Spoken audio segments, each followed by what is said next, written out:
There's Marcy. Hey, Marcy. And Sarah. Welcome. It is Wednesday. I'm going to say Monday, but I know that's not correct. How you doing, Cody? I'm well. I'm so, it's been a minute since we've had a show, and I'm just really glad to be back. Yeah. And already to see audience members coming in. And hi, Gabby. So that's our guest today. Fantastic. Excited to have her. We'll get her on in a couple of minutes here. We're just waiting for the room to fill up a little bit. And thank you, Claire, for showing up. Thank you, Sarah, for showing up. So if this is your first time to Chatmosa, welcome. Just giving you a quick little rundown of what this whole platform kind of looks like and how you can involve yourself. So up top, you see our little advert for our episode today. This is called the Jumbotron. And there's several different slides. Hi, Amy. Hey, Amy. Hey, so we have several different slides here, which we'll get to throughout our conversation. But if you want to tease yourself now, you can click on the 2, 3 through 8. And those are all the various things that our wonderful guest has been doing with her illustrious Wow, welcome, career. Monica. So Chatmosa, you can join the conversation at any time, which is one of the cool things about this platform and how we do that. What's up, Ivan? We have our session chat, which is to your right. At any time, you can type a question, a comment, respond to something one of us is saying. You can also say, hey, I want to speak, and we'll either invite you to be a speaker, or there's also, if you look to the bottom of your screen, there's a raise hand icon. If you click on that, then you'll let us know, you'll inform us that, hey, I have a question I'd like to ask, and that is your, free will, right? But in this platform, if you have a question you want to ask either myself or Cody or hopefully our guest, then we'd love to hear your questions as it pertains mostly to the conversation. Mm-hmm. Just a couple, there's like say another minute here or so, but yeah, Happy New Year, right? We can still say that maybe. I guess so. I mean, it's a little late for that. We'll say the Zodiac Chinese New Year's in like a month and a half. So that's it's like a week and a half, I think. Really? I thought it was 3 months into the year. I think it's at the end of January. Oh my gosh. Don't quote me, anybody. But then there's the Galactic New Year, which I think is in April. So there's all sorts of New Year's, which what do you know about? Tell me more about the Galactic New Year. I'll have to tell you more later. But essentially, you can start the new year whenever you want. So it's January, it's the winter time, right? We're supposed to be, as nature says, we're supposed to be resting. We're supposed to be getting ourselves ready for spring. And so you can take that, how it resonates for you. So if, all your New Year's plans, as we all like to set those resolutions, if they haven't jump-started yet, that's okay. I appreciate that, because the beginning of this year, as I'm sure many on this chat can attest to, has felt a bit turbulent. And so it is nice to know that I can start this year and I can consider this part of the year to be the end of something, because there's a lot of new beginning right around the corner. And so this tumultuous period that for me I'm experiencing, I'm just going to let this be a fertilization of the soil. Exactly. Beautifully said. So you know what, I am just dying to get our guest on. Me too. So let's introduce her. She is a multi-hyphenate creative. She is a mom of 2, and so we're excited to sort of hear, as the thesis of this conversation will speak to, how she is juggling so very much. She's a director, a writer, a producer. She is an artist in every sense of the word, and she is just a genuinely beautiful human being. Yeah. And you'll see that. I mean, we've got to speak to her briefly a couple of days ago, and we've been chatting with her for a few months on and off. But yeah, we're very excited to introduce you to her more fully. And so whenever you are ready, Gabby, this is Gabby Lugo.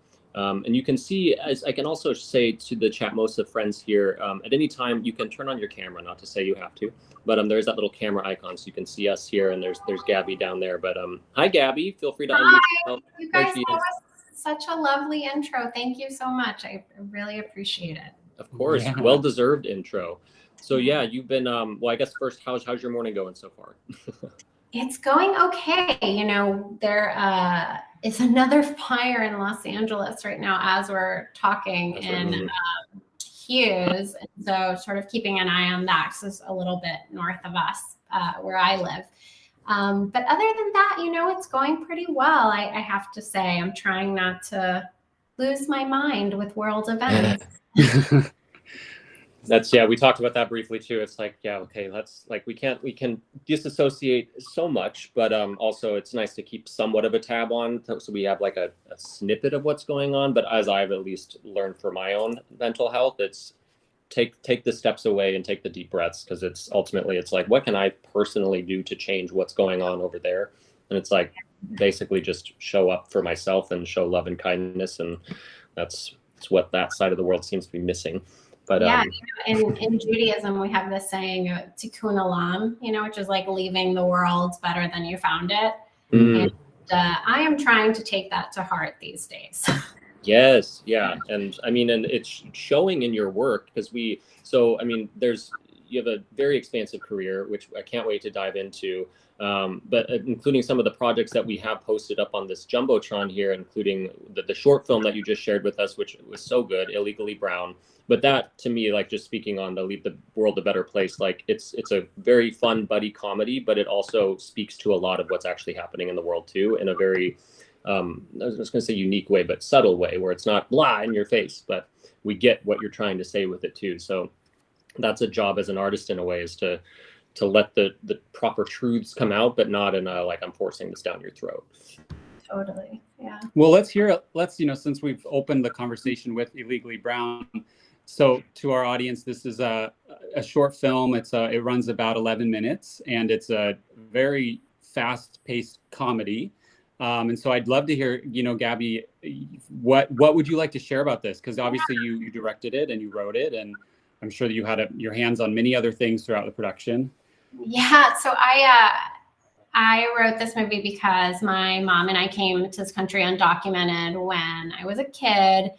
And I started to realize that people treated me so differently because I speak English like this, and my mom speaks English with a very thick accent. And even as a young kid, I remember like being at Walmart and people like grabbing their purse, and it's like they're just like afraid of the unknown, But a lot of the undocumented people that I knew were like just like normal like people, And so right. it made me laugh a little bit that they thought she was this like gangster or something, and really she's just like a little mom. Right. But because she had the accent. Yeah. And so it was really eye-opening for me. And then I just wanted to make a movie that really challenged our thoughts about what makes somebody undocumented, and who we think that person is and what we think they look like. Because at the end of the day, like what makes somebody an American, I don't know, you should ask yourself that. But these girls are probably, my main character is just as American as most people that they just don't happen to have that documentation. And right. For me, it was really important to show that. Yeah, well, and I feel like you did, because I said that to Cody as we were watching it. I was like, these girls are Californian, like they breathe that air and that about them. So I think you hit that on the nose there. So love this, and so this came out recently, I believe, yes? Yes, and I sort of released it, if you will. Like I put it up on YouTube because it was on a couple other platforms, and I just wanted to share it with people again who are having a hard time these past few days, and make them laugh a little bit, hopefully. Yeah. So anyone in the link or the conversation, it is the second page of the Jumbotron. If you have 10 minutes, 12 minutes, it is worth it, because you do get the laughs and you do get the story, and it's beautifully shot too. So I think just props to you all around for you and your team. Well, and the actresses are so funny, and it's very evident that you have a knack for comedy too, because of the timing, and even through the editing process it was just really well done. Do you have a lot of experience in comedy? Yeah, comedy sort of like where my heart lies. I joke that I tend to be like the funny person in the drama room. But yeah, I always wanted to sort of do this, and I really only directed it because people would read it's based on a feature, and people would read the feature and be like, this is hilarious, but you're never going to get this made. There's no Latina that means enough to get you the budget for this movie. There's no way you're going to do it. And so I just sort of wanted to challenge that notion a little bit and see, well, maybe if people see it, maybe they'll feel a little differently. Yeah, no, 100%. As I said to Cody while we were watching it, I was like, this is a feature, especially with what's come out recently, the Kiki Palmer SZA movie that just came out. Yeah. Wow. It's like totally escaping me. One of them days. It actually is. It's really similar, just as far as the tone, the vibe, the relationship between the two leads. Like, I was like, this is a different take, a different, version of this kind of a relationship. And it absolutely holds itself as something not only feature worthy, but ready. It is one. I'm happy to hear that you do have a script for it too, because there's the little cliffhanger that you left us with. Like it's saying like we want a 90-minute thing. Yeah, and it's Annie Gonzalez and Jess Marie Garcia, who, if you don't know them, I mean, Jessica Marie Garcia is like the Lucille Ball of comedy. I love it. And Annie is, people think of her as more of a dramatic artist, but honestly, she's hysterical. And never worked together before this, so I was really excited to be able to put them in a room because they have such great chemistry. They do, yeah. You can just see it and you can feel it. Okay, well, amazing. So I want to kind of pivot into just your directing journey and your writing journey. So we know you have a feature out on Tubi as well, The Secret Life of a Dominatrix. It's pretty saucy. We watched some of it earlier as well.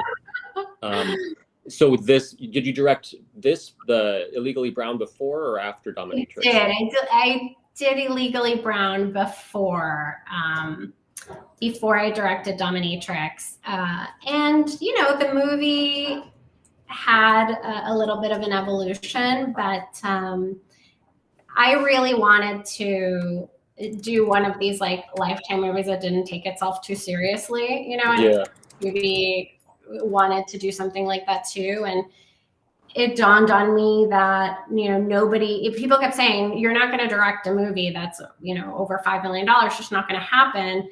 And so I was like, you know what, you're right. I should go and direct something a little smaller and get a lot of mistakes out of the way and just figure it out. And I'm so glad I did the movie. It's the first movie that I did back after the strike.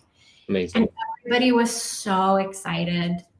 Yeah, I bet. There was such a drought, and then I'm sure that the energy on set was just very palpable because they just all had their tanks were full, right? It was awesome. We had Whitney Houston dance parties every morning. Like we shot 10-hour days. Like it was really was a good reminder to me how the director sets the tone for a lot of these things. And which I was a line producer. I think I told you this for 15 years before this, and anytime I would ask for anything, it's met with such disdain because they wanted you to save money. And when the director asks for things, people bend over backwards to make it happen.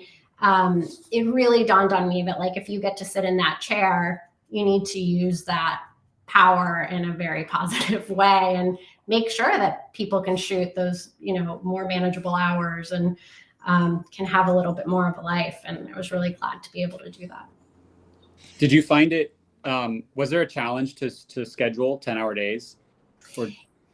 Yes. But again, I was a line producer for 15 years. And so for me, it was like, I knew what was possible and that really what I needed to give up on my end was just a couple days, and for me, that was worth it. Right. Because that's the kind of set and vibe that I wanted to have. And because I could alter the script, and I know what we're making, it's like a fun popcorn movie. It's not, a great work of drama here, but so it's something I could afford to give up. And I think you just have to ask yourself when you're directing, like, what are my gives and what are the things I'm not going to give on? Yeah. But this was really important to me, especially after people hadn't worked in so long. It was nice to be able to say, not only do you have a job, but we're all going to not take ourselves too seriously. And we are going to work hard, but have a great time. Yeah, no, I think that's beautiful. And I'm sure that just eased everybody's minds. I've just noticed as like, I've started to pick back up again, like schedule wise, like I have a long day and then the next day I feel just because I'm not used to that. Like I have been busy before. And so I'm just seeing how everybody could have appreciated that. And the end product, it's great. You would not tell that people weren't slaving away for 14, 16 hours and they had beautiful 10-hour days. So you probably can tell because it looks great and it feels great. So erase what I just said. So this 10-hour day, first question would be, do you have other directing projects in the works, or is this something you're continuing because you have a joy of it? Yeah, I didn't set out ever to be a director, right? Like I only started directing because people told me that a script of mine just like couldn't get made and I wanted to show them otherwise. But yeah, now I've sort of really fallen in love with the process and with letting letting camera and costumes and production design all tell the story. And that just was really exciting. So I do hope I get to do it again. I made a journal about my time there and sort of turned it into a director's handbook, if you will, about how to sort of get the most out of that directing experience if you are a first-time director, even if you're not a first-time director. But it's something that really helped me, and I hope people will find it. Yeah, well, and if anyone listening here, on pages 6 and 7 of our Jumbotron, we actually do have links to, one's to Amazon, one's to Etsy, but it's to the journals that you curated. One's for directing, one's for producing, and one's for writing, if that's correct. Yeah, that's right. Yeah. And so could you do like a little, not deep dive, but mini dive into what these journals kind of look like and what you are hoping to have people get out of them? Yeah, so I wrote the first one as the producing journal because I felt like producers put out so many fires, and they have this image of like what a producer does, like it's somehow Tom Cruise from Tropic Thunder or something, and it's like it's not the vibe, especially if you work on smaller movies. And so I wanted to remind myself every day that mistakes are going to happen. How do I want to approach the day? How do I want to feel? And if my energy is off, like other people's energy is going to be off, and then that's going to ripple through, right? Because if you're the boss, like you're responsible for what you're bringing in, right? Yeah. So this journal really helped me center myself. And a lot of it is, some of it is a little woo, right? Like there's, I do affirmations for the day, but the part that and some gratitude list, but the part that really helps me is, I do a daily design, which is kind of like, what do I want to achieve today? What's one thing that I have to achieve today, no matter what? How do I want to feel today? Like, what is the one thing that I need to feel, this certain way? Yeah. And the last thing is sort of like, and how can I be of service today? And not because like I want to be altruistic in any way, but I think it really sets your mindset a little bit differently, that like your problems are not the be all end problems in the world. Mm-hmm. And it really takes a little bit of the pressure off of it. And then the other part of it is just evaluating every day. Okay, what happened yesterday? What do you want to happen today? How can you sort of make that happen? And so because I had friends that ended up like using it, I would just like print it off from my computer, and they really liked it. I ended up doing the same process for directing Dominatrix, and then for writing this last script that I wrote. And so I really have found it to be very healing. I mean, 100%, 1000%. Like Cody and I, we both come from as you said, woo woo, and it is to many people it is woo woo, but the idea of affirmations, the idea of meditation, the idea of journaling, just in a business concept aspect or not, it can bring, if you are open to it, a lot of peace, inner peace, and and I love that journaling at the beginning of your day, whether it's in a business setting or not, it is going to provide you just a better outlook for what the day is going to bring. So I love that you're including those elements into the business of it all too, because they can go hand in hand. And I'm happy to hear that it's working for you, which means that it can work for others. Yeah, I love it. I start my day that way every day. And yet you're leading a very service-oriented life. It from what it appears, and it's even just you devising these journals for yourself and recognizing how they benefited you. So why not create something that can be distributed and available to anyone else who's on the same path? That's like it's a beautiful example of service. And I'd like to pivot the conversation to your DIY film school, because this is something else that, and correct me if I'm wrong, but these journals are part of the resources that you utilize within this course. Yes. So I created DIY Film School because really I was very inspired by Rachel Ramis, who has the People's Film School, which if you haven't seen it, you should go check it out. It's really amazing. But she basically tackles a lot of directing, and I wanted to have a place where people could go that was like masterclass that you could afford, that is specifically for writing, right? And so it's all priced a lot lower than you'll see in a lot of other places. But one, I really love it. And I find that it helps my writing to read other people's writing, whether good, bad, or indifferent. You always get out of it.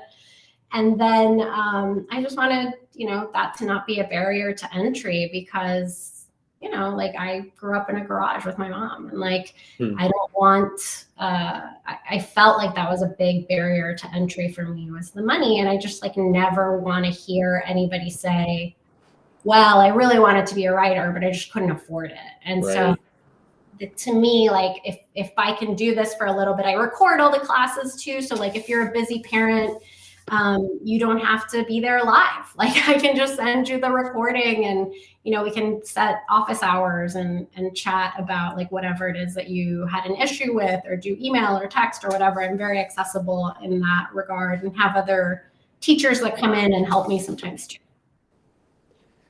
Fabulous. The lack mindset is one thing that we all we can, it's all free will, right? But something that I personally have been working through in my life as well. And and I'm just continuing to be more impressed by you the more that you speak.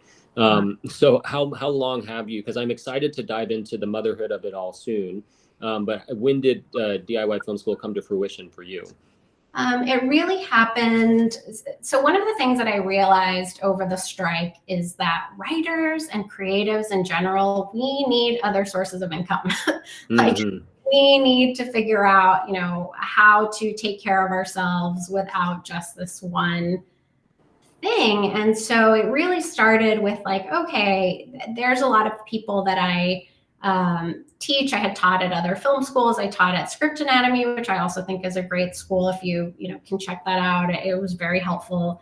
And so I found that I really enjoyed teaching, and I thought, well, I just want to figure this out. And over the pandemic, I put a lot of thought into how to do that and how I wanted to teach. And I taught a lot for free just to like try to figure out like my method. And it gave me so much clarity about my own creative process. And now I'm just like really excited to share that with people. And I can show them, hey, this is a show that I sold that didn't, make it to air. And this is why I think it happened. And we can actually like go through real things, that aren't these like huge Hollywood projects, and figure out how we can all be working creatives.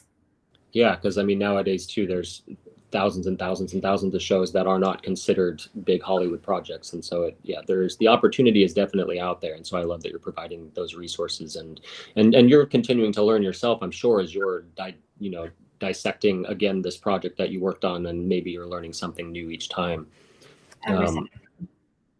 Well, and are you finding that as you're pursuing alternate sources of income, that your idea of what you're passionate about is expanding, and maybe even your trajectory is shifting? Oh, totally. I think there comes when I had sold like a higher profile, I guess, show with a piece of IP, and I felt like suddenly that's all people wanted to talk to me about, which was like, hey, that's great, like to have people want to chat with you about work. And Chaz Palminteri used to say that to be pigeonholed as a gangster is the best thing that ever happened to him, because he kept working, while other people were not working. So it was great. But I also found in developing like DIY Film School and working in the dubbing space and like doing other sort of tangential creative jobs, I had a lot of other interests. Like I just finished working on a Japanese anime. Like what? Wow. That I would have never thought in a million years that I could be successful at doing that. And I'm just really tapping into my Gemini brain in a way. That's why we're getting along.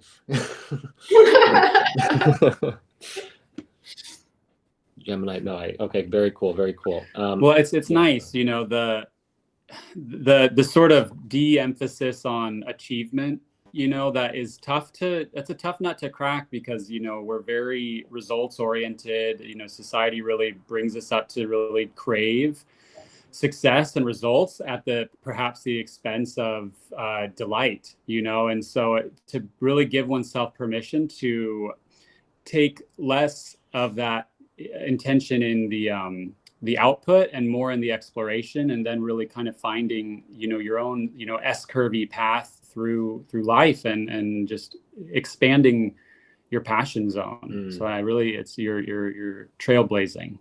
Oh, thank you. Thank you. I just really woke up one day and was like, well, I'm so tired of basing my self-worth on my productivity. You know, like I'm so tired of being like, oh, I'm only worthy of success when I do X, Y, and Z. And the truth is, I'm not one of those people that loves to have written or loves to have done the thing. I actually like really enjoy the process. And so I just decided at one point recently over the strike, like I was a writer long before I got paid to write, and I will be a writer long after I got paid to write. So my job is to figure out how I can support that addiction. You know? That addiction, I love it. That's really nicely said. That passion. So I'm going to invite Marcy Brown to speak. She raised her hand, but just before you speak, Marcy, I just wanted to reintroduce for anybody new here, which there might not be any, and we've had some people come in and out. But just a reminder. Oh, Marcy was clapping. Well, that's good too. But if there is anybody that wants to chime in, whether on the chat or if you have a comment or a question, feel free. Don't be shy. That's why we're here. But I think it's a good tangent to kind of dive into the motherhood of it all too. So I don't recall if you told us how old your children are. We don't have to obviously talk too deeply about your children, but just wondering how and like where in your career path did motherhood start for you, and then just kind of, if you don't mind, just breaking down like the juggling act of this for you. I know it might be similar between all mothers, but I'm sure that you might have something to share for any expecting or current mothers here. Yeah, you know, I should start by saying that I never like intended to be a parent. Like that was not in my like overall goals, right? Like put that on my vision board, and seem to be in the stars though. But then I was in the middle of was a line producer, and I got pregnant, and I remember thinking like, you know, like I guess it's sort of meant to be, like, let's figure it out. And then the doctors told me that my daughter had Down syndrome, and that she had a 5% chance of survival. It was like very traumatic. And I remember at the end of all of that, I had to drop out of a program. I was doing the Fox Writers program, and ended up having to sort of like drop out of that, and it was really stressful. And then when my daughter was born, she didn't have Down syndrome, but she had this heart condition that's like categorized by 5 different heart issues. And I really, at the end of that, was like, wow, I understand the importance of healthcare for creatives, right?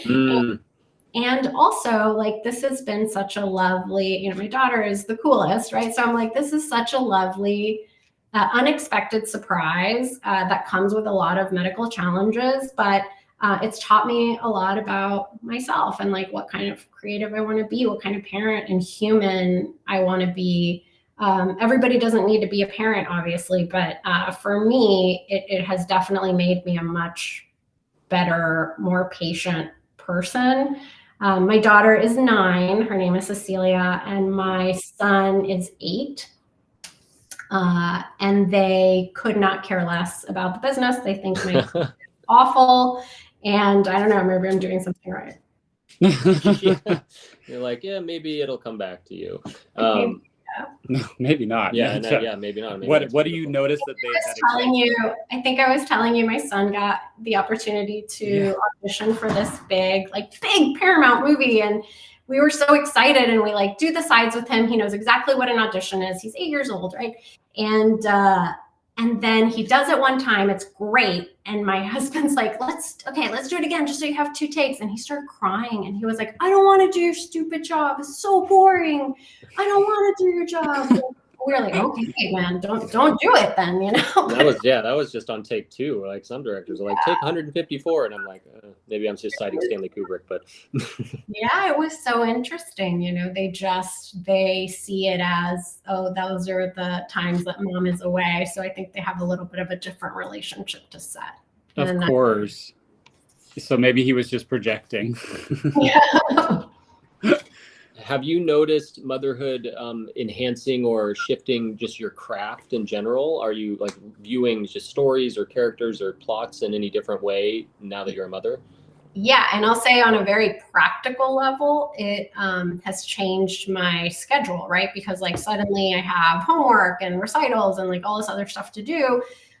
So it's really made me have to be very disciplined about, you know, my creative practice, and then what jobs I can take on even, you know, like, so it really forces you to sit down and say, okay, I only have so many hours in the day. Like, what am I going to give my energy to do really, really well? And as somebody who has like a Gemini brain and a lot of different interests, it has really helped me to figure out what the hell my process even is, you know.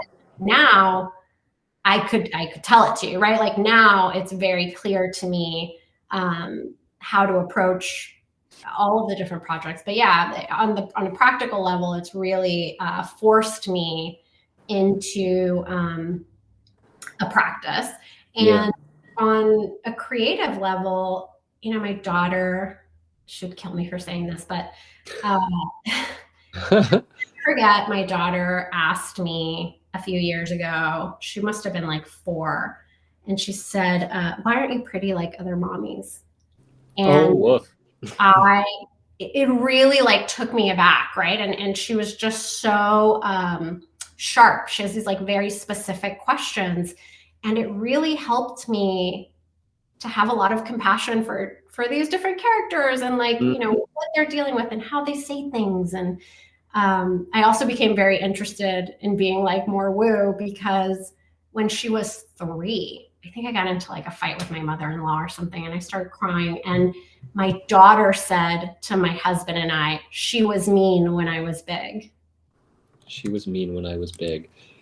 And it was like, we were like, oh my God, is that like another worldly? Yeah, she's an old soul, past life.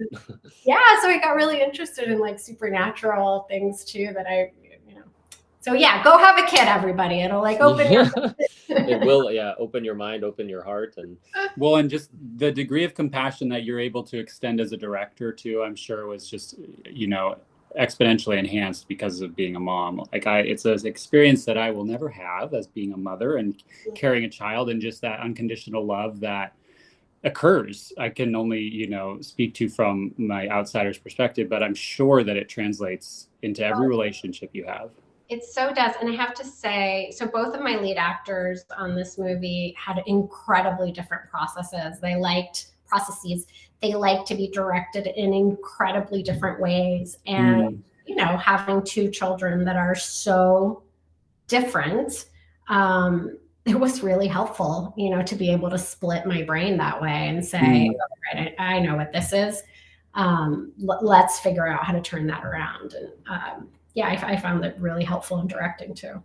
Is that you know, as a director, is that something you have to sort of piece together on your own, someone's preferred style, like through trial and error in the first couple of days, or, you know, during the prep period? Or is that something that sort of happens in an initial conversation? You know, like, this is how I like to be directed. You know, what was your communication like with these actors? Right. So I've worked with a bunch of different directors as a producer that, you know, never broached the subject, or some people that's like the first thing they ask. So I've been present for these conversations before. Yeah. And, you know, we didn't have a lot of time. Like, I literally had to prep the movie in 3 weeks, and we didn't have a lot of time. And so I did just cut to the chase and say, hey, so I like to talk a lot. sort of out loud, what is your process? Like, would you prefer that I take you to the side? Like, what is the thing that you want me to do? This is what I really like to do, but I want to, also take into account what you want. And it was Marielle Molino, who is the main actor, is so direct as well. And so we got along incredibly well because she was like, I'm so glad you said this to me. This is what I like. Like, tell me that you don't like it. Like, and I don't, care if other people are around or whatever. She's like, I need direction in this very specific way. And Andrew, our lead actor, was like, I do not need that. Like, I need a little bit more of a gentler hand. And it was interesting when they were both in scenes together, right? Because you have to just really bring a very different energy to both of them. Wow. Yeah, they brought a challenge to you, which I also appreciate. Well, and then that goes to show too, because you have this knowledge now, because as you mentioned earlier, like finding the quote mistakes or the ebbs and flows of how you direct in the lower budgets, and then it'll just bring you into a deeper experience. I think it was Robert Eggers. I was just listening to a podcast of his, just a brief little tangent, but he was doing such low budget movies until The Northman, when he was given like $100 million. And he was, I think he said by the end of that, he was able to be like, I can call myself a director now because I've learned so many ways to do it in the low budget world. And then the big budget world came to me, and it was just a complete 180. And so, but he had, as you were saying, like all those little ways to just find the film family and find the way to do it and be successful. But then, yeah, it's a different world when you step into the bigger tiers. And before I took this job, I called Rachel Goldberg, who, has directed a bunch of movies, and she had directed like 10 films for The Asylum before she got to like make a big movie. I don't know if you remember what The Asylum was, but it was like this very low budget company. And they used to make like $300,000 movies, like really small movies. And she said to me, you're going to get paid to learn to be a director. Like, just say, why are you even talking to me right now? Like, pick up the phone and take the job, because you're going to learn so much on this lower budget feature. And I did. I hung up the phone on her and took the job. And then love it. Now tell me how to do it. Yeah. So was this Dominatrix? I know it was like distributed on Tubi. Was it produced? It says it was a Tubi original. So did you have the script? Was it all them and they called you, or how did it work with Tubi? Yeah, so it was Mar Vista. And, we started prepping I took the job when we were on strike, so I couldn't touch the script. And then when the strike ended, they didn't know if they were going to make the movie or not. And then they called me and said, can you shoot in 2 weeks? Or 3 weeks? Can you shoot in 3 weeks? And I said, yes, I sure can. So that's how that worked out. But it was great. Right? You didn't have time to second guess yourself. You just had to make decisions, which I think is so important in writing too, right? Like, you just have to make a decision, and then you can always backtrack, but you need to make a decision and then move forward to see if the story works. Yeah, it's so true. And that's when the writer's mind or the overthinking mind can really come to plague you, is because you're trying to figure it all out in your head. But that's the same with journaling. Is such an easy little, like, when I struggle to journal, it's because I'm just like thinking, I working it all out in my head, but then there's no more room for new thoughts or anything to come through, because I'm just recycling the same stuff. But if I actually put it down on paper, then it's going to allow clarity, but also clear-mindedness to continue to evolve those thoughts. So But it was, the journaling thing also was so important to me, because I had such a small amount of time on this movie to talk to my kids, and to keep up my relationship with my husband, to do all of those things requires so much mental energy. And when you give so much of your mental and emotional energy to something else, you just feel like all around you're not doing anything right. And it took me sort of being like, okay, you can do everything, but not everything at the same time. So like right now, I'm not going to be my best self as a parent. I can give the low percentage that I can give. I'm going to give all of that. Yeah. But I also, need to be able to talk to myself and say, like, you're not doing anything wrong. This is what you can give right now. And my husband, like, I came back and he was like, wow, I did not realize like how much of the emotional brunt you carry. Like it really changed our relationship, I will say, because moms, you end up doing like the play dates and things that like I never signed up for, right? It just sort of like happens to work out that way. And he had to do all of it, right? I couldn't do any of it. Right. And so really like getting to write to myself and say like, it's okay to pursue the things that you want. There's nothing wrong with you for wanting these things really helped me see that, at the end of the day, I do this well and it's good for my kids too, Yeah. It's like, we go back to the time old, like if you're in an airplane, put your oxygen mask on first. Like and then it's great to see you have that awareness, and it's just awareness of anything is the first step to actually making change or shift into anything higher. So it's amazing. Thank you. Hi, can I jump in? Yes. So yeah, this is Hi, Marcy Brown. my name is Marcy. Hi, Gabrielle. Hi. Hi, nice to meet you. Thank you for being on here. I really enjoy listening to you. Thank you. I wanted to ask you, was there a difference in your support group as far as, when you're a producer, you have the support of, the production office or the coordinator or the supervisor or the line producer. But when you transitioned to being a director, and you were a mom at that time, right? Yeah. Was there a difference? Was there a shift in your support group from one side? Well, I shouldn't say it's side because we're all making the same project together. But was there a shift for you in your support group? There really was, I have to say. I'm so interested that you asked this question because I didn't expect that. And I know that sounds so silly. Of course, like the people that you're around is going to change, but it really did change because as the director, like I always had to be okay. I always had to be in a good mood. And I had just suffered like a spinal injury when I went down there. And so I had while I was prepping, I had like this crazy thing that you put on your neck, that's like supposed to support you. And I just had to be like upbeat and cheerful and, be positive. And it became a really lonely place, I will say, because nobody like wants to hang out with their boss essentially. But I ended up like really leaning a lot on the actors, and God bless the crew. They were always like wanting to hang out, but then you could see that, I'm tired. Like it just didn't quite like always match up. And it did change. I ended up hanging out a lot more with my actors, with the line producer, and the AD, I guess. I just took a lot of time with the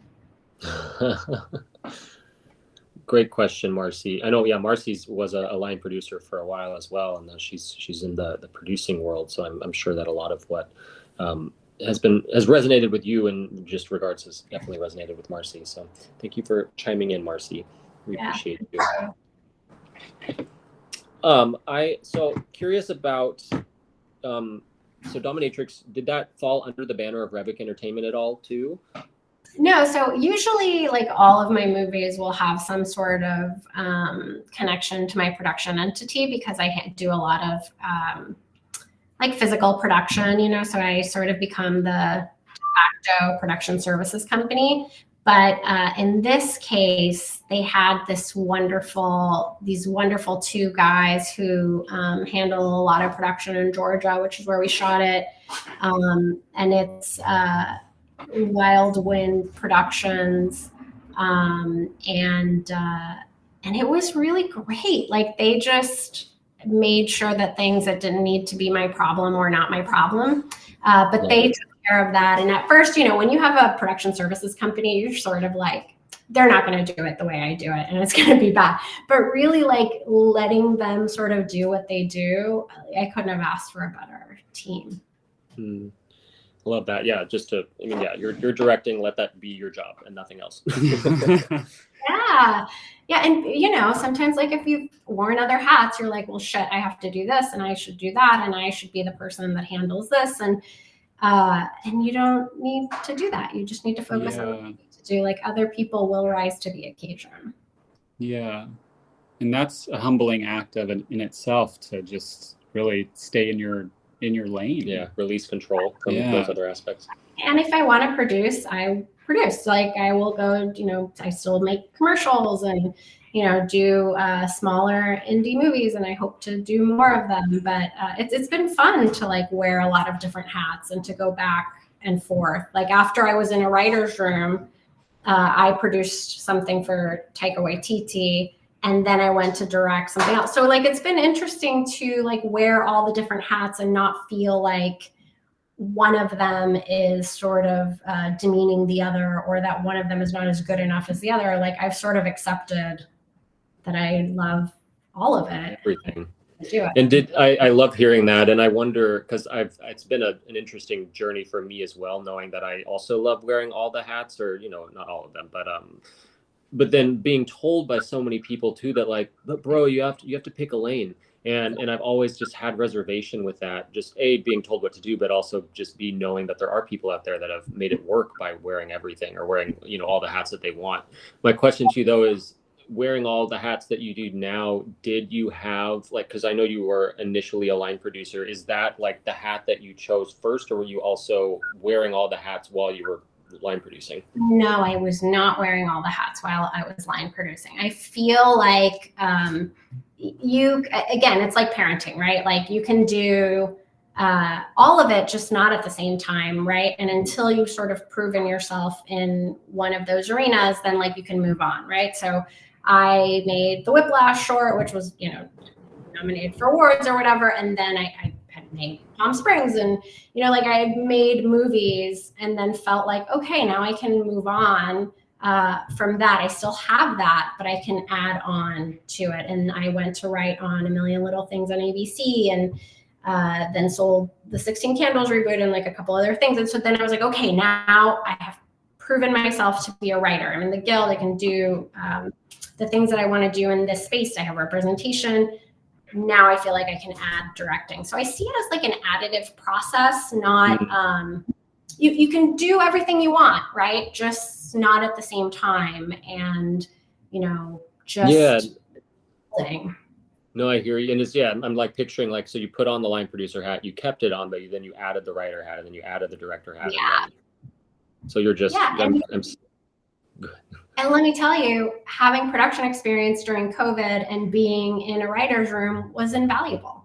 And so like suddenly it wasn't a hindrance, right? Like, whereas before nobody even wanted to read my writing because I was a line producer, right? They would just like look down on that, which is hilarious because it's one of the most creative jobs you can have, honestly. Yeah.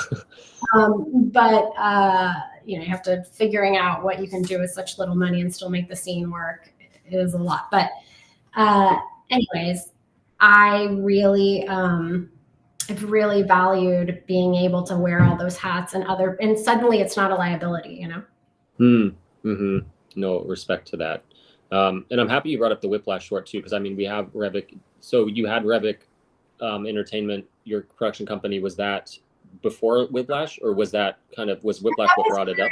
Yeah, so that's sort of like where it all started, because I, we only had $25,000 to make that little short. And so I ended up handling a lot of the production services myself, like taking care of the insurance and, hiring some people like in-house to then, getting some investment, handling some of the in-house production so that we could afford to do it. And from there, I started getting calls, right? Like, hey, I have this like little movie. Would you like to be the line producer? But also, if you provide all the production services, we will make you an executive producer. And so that's how that sort of started to snowball. Okay, that makes sense. We both came to LA about 12 years ago, and we both landed at Blumhouse, and right around when Whiplash was the feature itself was blowing up. So we know many of the people on the small team that you were a part of too. So I just kind of love that conversation just came full circle moment. I love Jeanette and Volturno, and she's like one of my favorite humans.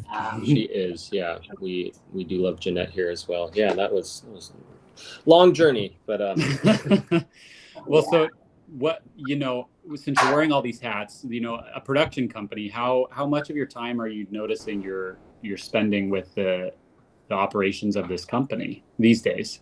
Yeah, well, I have to say it's sort of died down a little bit because my husband was my partner in the company, and we used to, have more work than we could handle. So we had a lot of people that we would hire, and we had a couple full-time employees, and like that was great. But then during COVID, that all really shut down. And so now we take on, sort of projects on a needed basis, and I'll just hire, we don't have in-house staff anymore. So I'll just hire people per project to support us with that.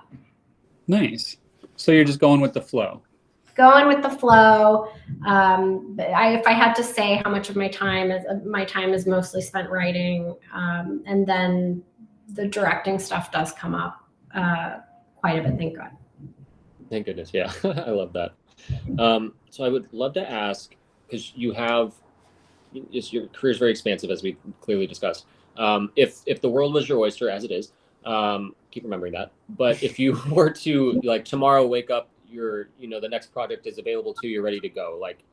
If without any NDAs or anything, what would you love to wake up tomorrow and just be able to do if you have a project in mind or a story or what have you, without spoiling anything, obviously. But. Yeah.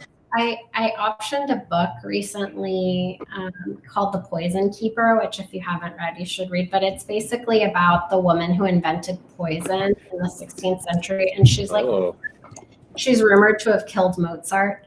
And the books are really about this one woman. But when I called the author, I was like, here's what I want to do. I want to make it about a group of assassins, in this century, that have little assassin tribunals to see who they have justice in this sort of world. And people say nobody wants period pieces right now, but I sort of find that you can't chase the market. You have to sort of do the thing that you want. So if all things were even, I'd love to make that show. I think it's The Great type show that would be really fun. I also want to make Illegally Brown, as a feature. Yeah. That's a piece of my heart that I'm really excited about. And I have a couple TV shows that I'm developing that I really, really want to make. And I hope that I get the opportunity to do it. Love all of that. Yeah, and that all of those projects sounds like it would be keeping you very busy. Maybe not a third child on the way. No. My kids are always asking, can we please have another baby? I'm like, I'm so sorry, that ship has sailed. Just take your Barbie or your G.I. Joe or your whatever. And what decade are you living in? The decade where I know what those toys are called. I don't know what toys are anymore. What was the process of optioning a book like? Because that's something I've many years ago, I feel like I knew the answer to that, but now I feel it feels like a far away concept of that. I started writing a book myself, and I sort of stopped halfway through and made it a script, and then went back to the book, and I realized that authors just want to work with somebody that really understands and feels has a passion for the thing that they wanted to do. It's not so much about money, because an advance on a book, if you're lucky, is $30,000. This is not, you're not getting rich. The everyday author is not getting rich writing books, and they do it because they love it, because they're artists. And so I just thought, well, I should connect with her on artist to artist sort of level, So I just gave her a Goog, and then and reached out to her and said, Deborah, I know this sounds crazy, but these are some of my credits, and I am obsessed with your book series. I read them in a couple days, and I really want to talk to you about making these into a television show. Can we chat? And a few days passed, and I thought she'd forgotten about it, and then she called. She called. Oh. Yeah, the true, honest reach out. I love that you said, give me a Goog, because I was just like, where did I hear that before? And I was like, oh, wait. It's Legally Brown. Yeah, exactly. there's something there. That's a catchy line that will pick up whenever people watch that feature when it comes out, because I claim that for you. Thank you. I hope so. Man, well, just another quick reminder to anyone in our chat. I mean, we're nearing the hour, so we're going to start to taper this conversation down. But if there are any, reach outs, questions, comments, we'd love to hear from you. You can either type in our chat here to the right of the screen, or feel free to raise your hand, because we'd love to hear your beautiful voices as well. Because this to me has been a very enlightening conversation. I'm happy that we've been able to kind of bounce around, and it just goes like all the hats that you're wearing, like we get to talk about each of them separately, and it just makes the conversation fun, and we have no idea where it was going, but it's just always led us back to here. Trying to think, is there anything screaming at you, Cody? I mean, we've covered all of these topics. I just, the planned topics, I'm just really grateful for this conversation so far, and the value of, hearing from someone who has taken their time and is willing to navigate a very busy life with an emphasis on balance, and someone who's considering the greater picture of their life, and rather than, the necessary, benefits of what they're putting out, but just more the sensation of experiencing the joy of the work they're doing and seeing I'm starting to ramble, but so long story short, I'm appreciative of this conversation, because it really is hitting the heart. And that's really awesome, especially it's really important to converse in that space. And that's the thing in my life I'm learning, in real time. And so this is a beautiful chance, an example to have a thorough conversation that is both practical but also emotional. And so Gabby, thank you so much for giving us your time. No, of course, I love being in community. And I see that Dan had a question here. Yeah. What do you do? How do you answer the question, what do you do? Yeah, so that answer has changed a lot throughout the years, right? But I once met a dominatrix at a dog park, and she said to me, when I first arrived in LA, she was like walking, or she had her dog at the dog park. I had my dog at the dog park, and she said, what do you do? And I said, oh, I don't know. I guess I'm like a writer maybe. And she was like, that is the most pitiful answer like I've ever heard in my life. And I said, okay, well, what do you do? And she was like, I'm a dominatrix. And I was like, get out of here. You're not a dominatrix. No way, you're a dominatrix. And she was like, yes, I am. So she took me to see her dungeon, because I didn't believe it. By the way, nobody do this. I'm pretty sure this is like the beginning of a movie, but I mean, it is. You made it. But she took me. I saw her thing, and after that visit, I was so inspired, right? Because she saw her job as like a healer, and she saw her job as like a therapist, and so she also like wore all these hats, And she said, so what do you do? And I was like, I'm a writer. And so now how do I answer that question? While it's changed over the years, I usually say I am a storyteller, or I am an artist, which is something that took me a really long time to wear, right? I thought I was like not worthy of being an artist. And I thought that was like pretentious. And I just thought like, I'm not talented enough to be an artist. But now I try to say that, right? Like I try to say, I'm an artist, and I like to center Latina and Jewish stories that I don't think are usually told. And that's what I really want to focus on through making people laugh. Love that. And thank you, Dan, for asking that, because that was beautiful. And that will lead to, if you want to go to page 4 of the Jumbotron, this is pulled from your DIY Film School website, and you just beautifully illustrated. It feels like a mission statement from you, but it's all about releasing imposter syndrome and believing in, if you are an artist, believing in that reality. And it's kind of like the daily affirmations of it all too. Like something that I continue to work on is owning what I say. And the more I say it, the more it will start to become that new belief, and releasing the unconscious, the subconscious beliefs that we've either been trained or, through generations, whatever. Do you guys have my journal? If you don't, I'll send you one. Just send me your address and I'll send it to you. Gladly. Yes, please. Thank you. Yeah. I love that. Marcy, great question. We have one more question from Sarah as well, but just to quickly tab on Marcy, if you click on tab 6 and 7 of the Jumbotron, there's links to the Etsy page and then the Amazon page. And if you can't access those, Marcy, we will email that to you as well.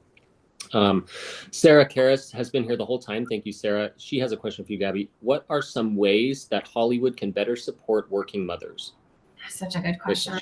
I think it depends on the hat that you're wearing, right? Because like you can only be responsible for so much, right? You can't carry the weight of all of Hollywood and how you can, make it all better. So I approach it from whatever job I'm doing. So if I'm a producer, I ask like, well, do we need a breastfeeding trailer on set? Like, do I need to, think about the hours in a certain way? Like, do I have people that have, that are pregnant or have some sort of disability that I need to take into consideration?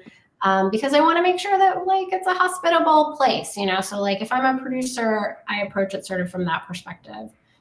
If I'm a director, I also ask that question, but more, how can I support the people on set from my standpoint, right? So like that might affect how much overtime I'm going to ask for, or just how I can be a good human and be conscious of like the needs of the people around me. You're only going to get a better product. This is not like to be altruistically good. It's like can only help you if people are really invested in what you're doing.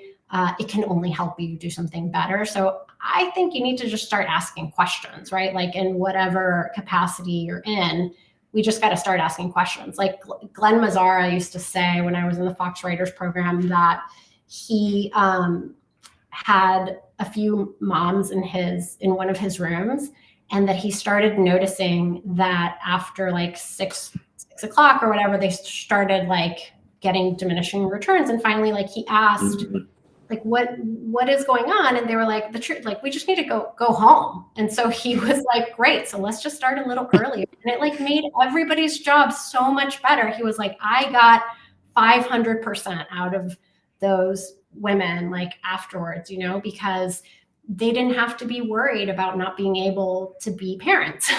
And it was so much better. And he said, and then I noticed that some of the dads like also were doing much better work because they felt like they couldn't even say that, right? And so it wasn't even something they could ask for. And suddenly it was a better space, So I think you just have to be really aware of the workspace that you're in and sort of say like, look, I don't know how to change the world today. Like I don't know how to support my trans sister who is like not having a good few days. I don't know how to support my, every single Jewish person that I know that's having a really hard time. I don't know how to support like the world in general, but what I can do is figure out, okay, right now I'm on this job for this animation, right? Like how can I support the people around me there? And if you're a parent, you know what you need, right? So you can sort of approach it from there. I'm sorry, I don't think that answered your question, but. I think it did.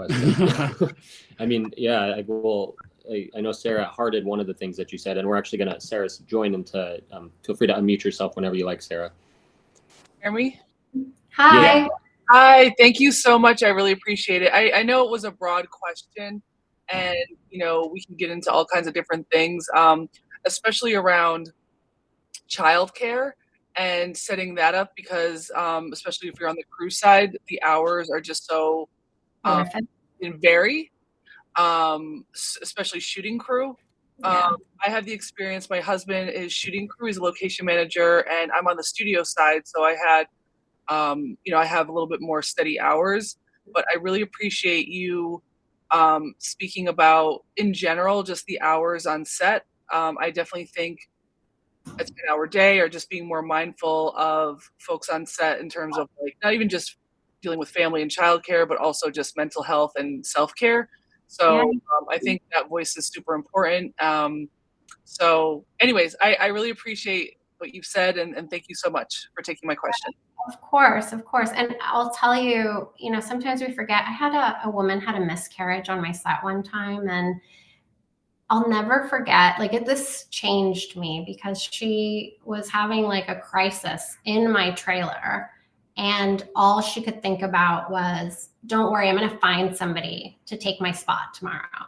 And that like broke my heart, right? Because it was like, you shouldn't even have to be thinking about this. So one of the things that I've started doing is asking people like, look, if you ever need to miss a day, like who's your backup, so that I know like who are a couple of people I could call, or so that people feel like I know that you might have to miss like one of your kids' things, but if somebody can cover you for a few hours and you are responsible for downloading them, then like why shouldn't we give people that flexibility? And Yes.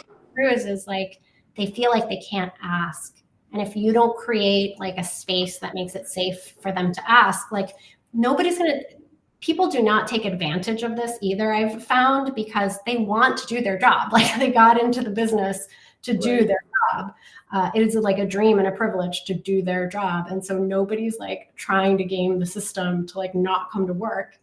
And so anyways, I find that finding a way to be more flexible is only going to give you a better product, always. Yeah. That was awesome. I mean, yeah, it's a culture that is very well established that prevents people from feeling free enough to ask questions like that. And so it's an interesting point, how are things going to shift? And it's like, okay, well, maybe it is like a sort of grassroots from the inside, individual voices starting to prickle through and indicate that, oh, okay, there is flexibility. I was on a set once and there was the experience that I had, and now maybe I have the permission slip within myself to ask that question and just continue that ripple effect. So I think that's really neat, Gabby. And yeah, like it's beginning to have like these conversations here, like more, we have 12 other potential filmmakers that are hearing this. And like, I know that I can trust that Sarah's going to share this with a couple of her compatriots and whoever listens to this afterwards. So it's just, continuing to get your voice out. And by the way, it's not novel, right? Because grips and electrics do this all the time. They already are doing it. People come in and they're like, hey, we have a different day player for today. And every day we're filling out like new timesheets for people. Right? Yeah. They have figured out how to do it. And we just need to empower other people to manage their departments and not be so micromanagey about who's on set and when they're on set. You need to make sure you're covered, right? But give people the freedom to do that as they see fit.